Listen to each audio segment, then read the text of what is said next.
참 예수님, 만일 우리나라의 영향력이 커지고 나라의 힘이 막강해서 일본의 수도가 어디죠? 이 도쿄의 또 중심은 도쿄시청에 있는 그 꼭대기에 태극기를 꽂았다. 그런 날이 올 수 있을까요? 그렇게 되었다면 그것은 우리가 일본을 장악했다라고 하는 뜻이겠죠. 거꾸로 우리 6.25 때 북한에서 남하해가지고 제일 먼저 한 일은 시청사에 인공기를 꽂은 일이었고, 다시 우리가 수복하고는 인공기를 내리고 태극기를 사진에 영상에 나오고 그러잖아요. 그런 것처럼 그 나라의 상징적 중심이 되는 곳을 내가 장악하는 것, 빼앗는 것이 지배하는 것인데, 이스라엘은 그렇게 아주 크게 치욕스러운 지배를 2번 당하게 되는데, 그때는 그 당시에는 지금처럼 깃발이 있었던 것은 아니고 이스라엘의 중심이 되었던, 정신적이고 모든 삶의 중심이 되었던 성전을 파괴하는 거예요. 첫 번째 성전 파괴가 일어난 것이 기원전 587년 성전이 파괴가 됐어요. 그리고 예루살렘에 있었던 쓸만한 인간들을 전부 다 바빌론으로 끌고 갔어요. 그게 바빌론 유배예요. 본토에 남아있는 사람들은 힘없는 사람, 아이들, 병든 사람들, 가난한 사람들, 노인들, 이런 노동력이 되지 않는 사람들이 본토에 남아있고, 많은 사람들은 가족들과 생리별하면서 바빌론으로 끌려가게 되었다. 이것이 바빌론 유배예요. 2번째 성전 파괴는 70년, 기원 후 70년에 있었는데, 첫 번째 성전 파괴 때 바빌론을 끌려간 다음에 다시 그들의 꿈은 고향에 돌아가는 거예요. 고향에. 근데 그 고향에 돌아가는데 얼마나 시간이 걸렸느냐 하면 50년이 걸려서 그 고향에 돌아가게 됩니다. 근데 고향에 돌아가게 돼서 그러면 그들이 제일 먼저 한 일은 뭐겠어요? 다시 성전을 재건을 해야지.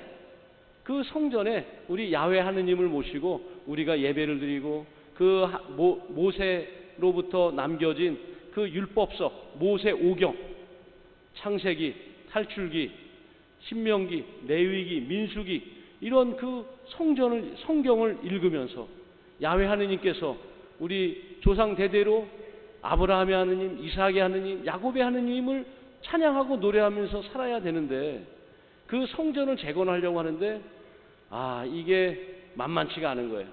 바빌론에 끌려간 그 사이에 많은 사람들이 거기에 아예 눌러 앉아버린 거예요. 본토에 많이 안 돌아왔어요. 사람도 부족하고 돈도 부족하고 기술도 부족하고, 그럼에도 불구하고 그들이 그 예루살렘 성전을 복원을 하는데, 그것을 이렇게 지켜보고 있었던 그 옆 동네, 다 전체 이스라엘이지만 그 이스라엘 안에서도 예루살렘 외곽에 있었던 사람들이, 야, 우리도 거기에 힘을 보태줄게. 우리도 그 예루살렘 성전 짓는데 좀 함께 하도록 좀 해줘라. 그랬더니 그 예루살렘의 성전을 짓는 유다인들이 택도 없는 소리 하고 있네. 저것들이 저 인간 같지도 않은 것들이 어디서 감히 니네들이 이 거룩한 성전을 재건하는데 니네들이 어디 끼려고 그래? 웃기는 소리 하지 마 하고 내쳤던 사람들이 사마리아인들이다. 예루살렘 재건의 중심이 되었던 사람들은 유다인들인데, 같은 전체 이스라엘 백성들을 형성하고 있지만 예루살렘의 중심으로 있었던 유다인들 말고 그 옆 동네 사마리아 사람들은 그 유다인과 다른 그리스말을 쓰는 다른 그 동족의 피가 섞여 있는 혼혈이었다. 혼혈. 정통 유다인들의 입장에서 보면 저 사람들은 정통 유다인에서 혼혈 그 그룹 마을을 형성하고 있어서 아주 인간 같지 않게 취급을 했던 곳이 그 사마리아인들이었는데, 그 사마리아 지역에 있었던 그 사람들이 어쭈 그래? 야, 그 야훼 하느님이 꼭 뭐 니네만의 하느님이냐 해서 사마리아 지역에 있는 조그만 그리짐 산이라고 하는 그곳에 사마리아인들이 자기들도 성전을 지어버린 거예요. 거기다가 야, 그 하느님은 여기도 계셔. 그래서 기원 후 535년경인가 뭐 그때부터 바빌론에서 귀환한 다음에 그 성전 재건에 있어서 그 사건을 계기로 유다인들과 사마리아인들은 철천지 원수가 되는 그 사건이 있었어요. 그것이 예루살렘은 이스라엘의 좀 남쪽에 있고 제일 북쪽에 그 갈릴레아 호수가 있고 그 갈릴레아 호수 옆에 나자렛이 있었는데 예수님께서는 그 갈릴레아 호수를 중심으로 나자렛 사시면서 그 남쪽에 있는 예루살렘 성전에 이렇게 1년에 한 번 과월절이 되면 그 성전 방문을 하시는, 그러면서 그 나자렛 갈릴레아 호수에서 예루살렘에 오고 가시는 그 길에 반드시 들려야 될 지역이 그 사마리아 지역이에요. 그 사마리아, 그래서 그분들이 익숙해요. 그 사마리아 지역 바로 옆에 예리코라고 하는 지명도 다 이렇게 있어서 형성되어 그 이제 지역이 형성되어 있는데 예수님께서 이제 거기를 이제 지나가시면서 많은 그 사마리아인들 접했죠. 요한복음 4장에 보면 사마리아 여인과의 대화도 많이 나오잖아요. 네, 그런 것처럼 그들이 피할 수 없는 그러한 또 부류가 사마리아인들인데 오늘 이제 복음 안에서 그 부분을 이렇게 이해하고 계시면 말씀이 훨씬 더 쉽게 이렇게 묵상이 되지 않나 해서 미리 좀 말씀을 드렸습니다. 오늘 예수님께 도전하는 사람은 누구죠? 율법학자예요. 율법학자는 그 모세 오경의 전문가예요. 근데 이 율법학자가 소문에 야, 저 북쪽 지역에 예루살렘에서 북쪽 지역에 나자렛이라는 동네가 어디야? 거기에 뭐 목수의 아들 예수라고 있는데 그 사람이 그렇게 성경에 대한 지식도 해박하고 또 그 가르침에 아주 사람들이 그 권위에 놀라워하면서 추종자들이 많이 생겼다. 그런 소문을 익히 들었겠죠. 율법학자는 자기가 성경의 전문가인데 자기보다 율법학자가 아닌 그 목수의 아들이 성경에 대해서 해박한 지식과 권위를 가지고 있었다고 하는 사실에 대해서 조금 빈정상했겠죠. 그래서 아주 핵심적인 본질적인 질문을 물어보는데 스승님, 제가 무엇을 해야 영원한 생명을 받을 수 있습니까? 엄청난 질문이죠. 근데 예수님께서 당신이 직접 그 대답해 주지 않으시고 예수님의 그 아주 지혜가 출중하시니까 그 율법학자가 스스로 자기 입으로 말하게 해주시는 거죠. 너 율법학자니까 너 율법 전문가지? 네가 읽는 그 성경에 율법에 뭐라고 쓰여 있더냐? 넌 그 정도는 알겠지? 했더니 신명기 6장 5절과 레위기 19장 18절에 있는 그 말씀을 아주 달달달달 외우는 거죠. 내 마음을 다하고 내 목숨을 다하고 내 힘을 다하고 내 정신을 다하여 주 너의 하느님을 사랑하고 내 이웃을 너 자신처럼 사랑해야 한다고 하였습니다. 야, 그래? 너 제대로 알고 있구나. 네가 그렇게 실천하면 되겠다. 너 실천하면 된다. 그랬더니 율법학자가 물러서지 않고 한마디 더 거두는 거죠. 그러면 제 이웃은 누구입니까? 그랬더니 오늘 이 사마리아인의 비유를 들어주시는 거죠. 그런데 이 이제 성서학자들이 그 길가에 사람이 쓰러졌을 때 그 사람은 그 문법적으로 보면 그 사람은 유다인이다 이거예요. 그러니까 예수님께서 이렇게 비유로 말씀하신 것이죠.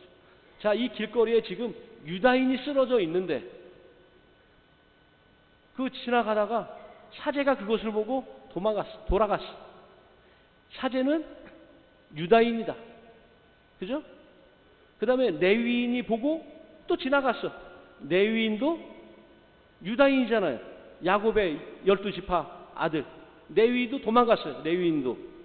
그런데 세 번째, 사마리아인은 그 쓰러져 있는 유다인을 보고 도망가지 않았다 이거예요. 오히려 그를 돌봐주고 보살펴주고 영안에까지 데려가서 치료해주고 또 그것도 모자라서 내가 이튿날 돌아오는 길에 또 볼 테니까 돈이 들어가면 그 돈을 써서라도 다 치료해 줘라. 내가 그 데나리온 2닙이라도 내가 다 갚겠다. 이 사마리아인의 이 자비로운 마음, 누가 이 쓰러져 있는 그 유다인의 참된 이웃이냐? 그랬더니 율법학자가 자존심이 너무 센 사람이에요. 이 사람이 유다인의 자존심이 너무 센 사람이어서 그 길 가다가 돌봐준 사마리아입니다. 이 사람들 입에는 사마리아의 사자도 올리고 싶지가 않은 거예요. 그 철천지 원수 그 족속이니까. 그래서 뭐라고 이야기를 하죠? 그에게 자비를 베푼 사람입니다. 여튼 그렇게 해서 그 길거리에 쓰러져 있는 유다인을 치료해준 그 자비를 베푼 사마리아인이 참된 이웃이 되었다. 이런 오늘 말씀의 내용이고, 그렇게 실천하는 사람이 영원한 생명의 길에 들어설 것이다. 오늘 복음 말씀의 핵심입니다. 우리 지금 현재 교황님께서 당선이 되시고 나서 많은 사람들이 진보적 성향의 추기경님께서 교황님이 되셨다 그러면서 많은 사람들이 이제 인터뷰를 할 때 질문했던 내용 중에 교황님, 그리스도교 신자가 아닌 사람도 구원받을 수 있습니까? 이렇게 질문을 했던 적이 있어요. 그때 교황님의 답변이 기존의 가톨릭 입장보다 조금 더 한 발짝 나아가서 가톨릭 신자가 아니더라도 가톨릭에서 세례를 받지 않았더라도 그리스도인의 예수님의 정신을 가지고 살아가는 사람은 구원의 대열에서 제외되어 있지 않다. 비록 이 자리에 있는 분들이 그리스도인으로 세례를 받았더라도 세례받지 않은 사람보다 더 못되게 살면 심판받을 것이다. 그러나 등촌삼동에 그 많은 또 세례받지 않은 사람들이 등촌삼동에 세례받은 사람보다 더 성실하고 더 정의롭고 더 사랑을 실천하고 더 이웃을 내 몸처럼 아끼는 삶을 살아가고 있다면 하느님께서 그를 구원의 대열에서 제외시키지 않고 받아주실 것이다. 나는 그런 믿음을 가지고 있다라고 교황님이 말씀하셨던 것이죠. 우리가 누구의 이웃이 되어줄 것인가? 참된 신앙인의 정신, 그런 가치를 가지고 신분, 지위, 고학, 부의 많음과 적음 이런 것들을 따지지 말고 진정으로 그 사마리아인의 자비로운 마음으로 기꺼이 누군가에게 손길을 내밀고 그 자비를 베풀 줄 아는 그 마음을 가지고 있는 사람이야말로 그 영원한 생명의 길로 들어설 수 있을 것이다 라는 것이 오늘 말씀의 요지가 아닌가 이렇게 묵상을 해보면서 이 자리에 계신 모든 분들이 그런 사마리아인의 자비로움으로 영원한 생명의 길에 들어설 수 있도록 하시면 좋겠습니다. 아멘.